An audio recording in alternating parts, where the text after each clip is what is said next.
네, 이번 사례는 상표권자에게서 상표 사용의 허락을 받은 판매자로부터 구입하는 수입환물에 대해서 구매자가 상표권자에 대하여 지불하는 라이센스료의 취급에 대해서 설명하고자 합니다. 상표권자가 상표 사용 허락을 받은 판매자로부터 구입하는 겁니다. 자, 그렇습니다. 구매자는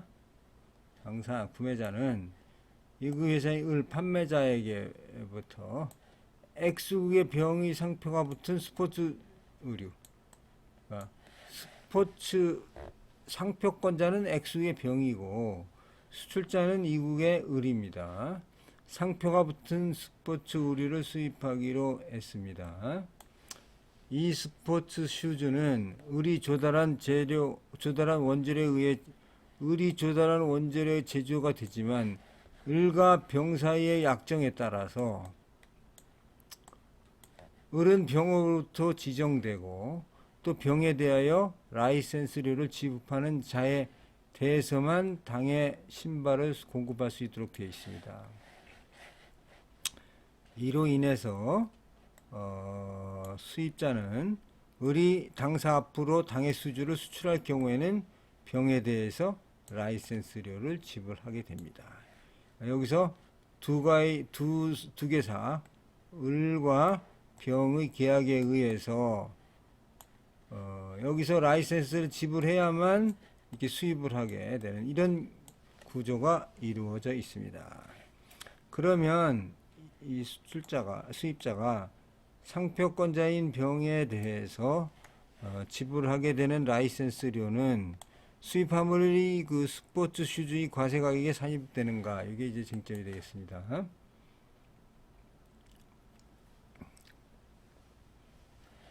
요거는 참고로 요거는 이제 일본의 사례입니다. 일본 사례, 과거에 또 일본 사례입니다.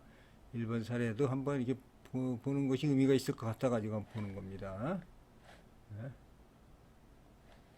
자, 마찬가지로 일본의 경우 수입 물품의 과세 가격은 원칙적으로 수입화물이 수입거래에 관한 이건 실제 지불 가격은 일본의 현실 지불 가격이라고 하고 있습니다. 이에 포함되지 않은 가산 요소액을 가산한 가격에 의한다. 이 현실 지불 가격. 일본의 관세 정률법 4조 1항입니다. 그리고 수입 물품에 대한 특허권의 사용에 수반된 대가로 수입화물의 거래 조건으로서 수입 구매자에 의해 직접 또는 간접적으로 지불되는 것은 가산 요소다. 이 일본 정률법 4조 1항 4호입니다. 일본은 관세 정률법하고 관세법이 나누어져 있습니다. 일본의 경우에는 이렇게 과세에 관한 것은 전부 관세 정률법, 일반적인 절차는 관세법 이렇게 나눠져 있습니다. 자, 본 사례의 경우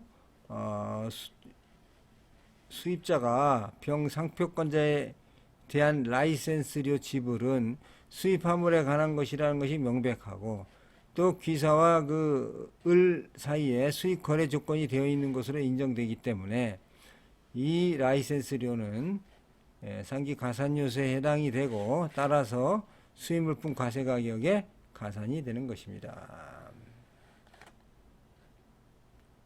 두 번째 케이스가 되겠습니다. 자, 제3자 상표 물품을 수입한 후 상표권자의 상표를 추가 부착하여 판매하는 경우 지급하는 라이센스료 과세입니다.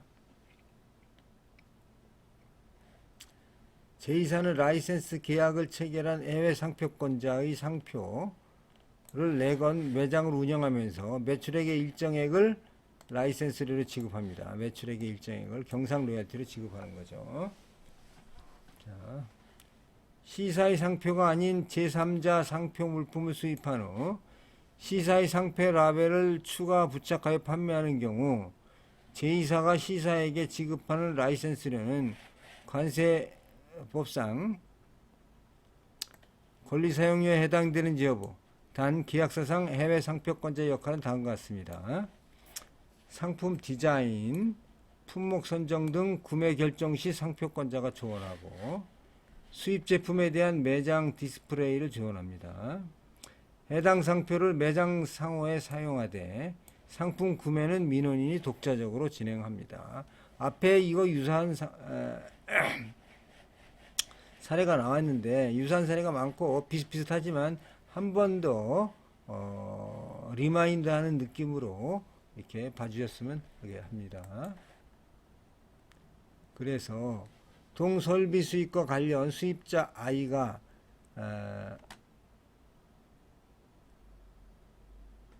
특허권 보유자인 K사에 지불한 로열티가 일본의 제1사로부터 수입한 동설비의 실제 지급금액에 가산할 수 있는지 여부죠. 그러니까